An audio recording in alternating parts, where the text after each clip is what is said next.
Hey, what is up, you guys? I'm Tatiana. You're watching Tatiana's Tiny Zoo, and today we're going to be making an outdoor enclosure for my box turtle. Last week's video was all about making her indoor enclosure as well as a care guide for box turtles, and this week we're going to go ahead and build her outdoor pen. But first, we have to go and pick it up. So for this outdoor tortoise habitat, I'm lucky enough that I didn't actually have to buy the enclosure itself. Instead, I just get to drive over to the nature center where I work and pick it up. My boss had a spare feeding trough from Farm and Fleet laying in one of our sheds, and she offered it to me. In exchange, I traded her some garden soil that I had way too much of. Bartering goods and services, man. It really works.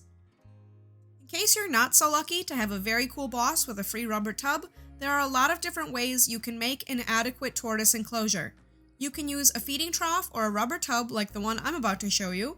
You can also use a plastic pond, although either of these two options will probably run you between $100 and $200 if you want one that's big enough. And finally, you can build a pen out of wood. As long as you can cut wood and screw it together in the shape of a square, you and your turtle will be good to go. Just make sure that it's tall enough your turtle can't dig out, or line the bottom with thick plastic or chicken wire. Making your own enclosure from scratch allows you the most creative freedom, and there are a ton of cool and unique enclosures out there, so feel free to think outside the box. Finally, it was time to move the enclosure out of the shed and back to my house. So under the supervision of one very vocal goose... Let's tip it upside down when I get out there. I hear you, Goose. I hear ya. We moved it out to the lawn to clean out the inside. Once most of the dirt was out, we walked the tub back to the car, and it was time to go back home.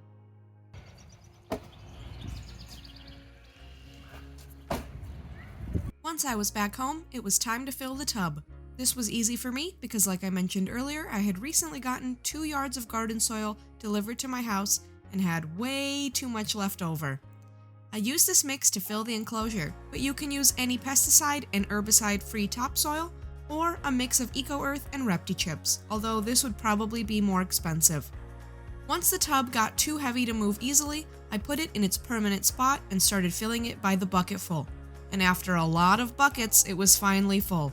Or at least full enough without letting her climb out. I made a list of plants that are safe for turtles to eat and went to Home Depot to pick some up.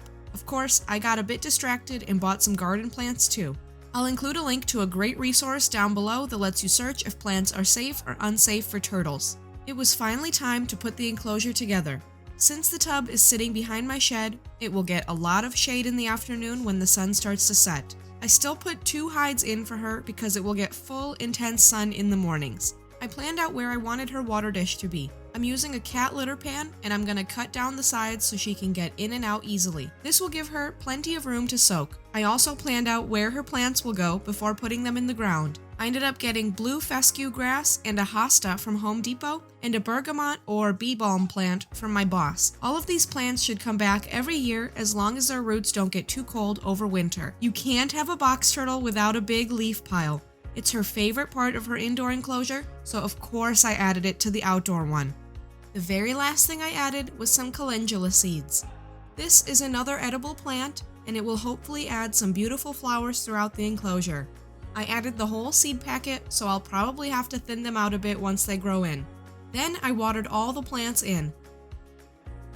I got a little impatient and wanted to see her reaction to the new enclosure, so you'll get to see that montage now, and then we'll chat about what I did with the lid. Where I currently live, it's a little too cold out at night to keep her outside 24/7, so she'll be spending the warmer days cruising around outside and the evenings sleeping in her indoor enclosure. I live in the city, and I know my neighborhood has an active raccoon and possum population. I don't think they'll do anything to my turtle, especially if I don't leave food out, but having a secure lid was still very important to me. The lid we made was a few pieces of wood that were cut to the shape of her tub, although a square lid would work fine as well. We attached chicken wire to the inside as well as a pair of hinges that keep it secured to the tub. I will also be adding a latch to the front to make sure it stays shut. But that's pretty much all I have for you guys today. It's a pretty straightforward process, and I think anyone who has a pet turtle or tortoise should definitely consider making them an outdoor space.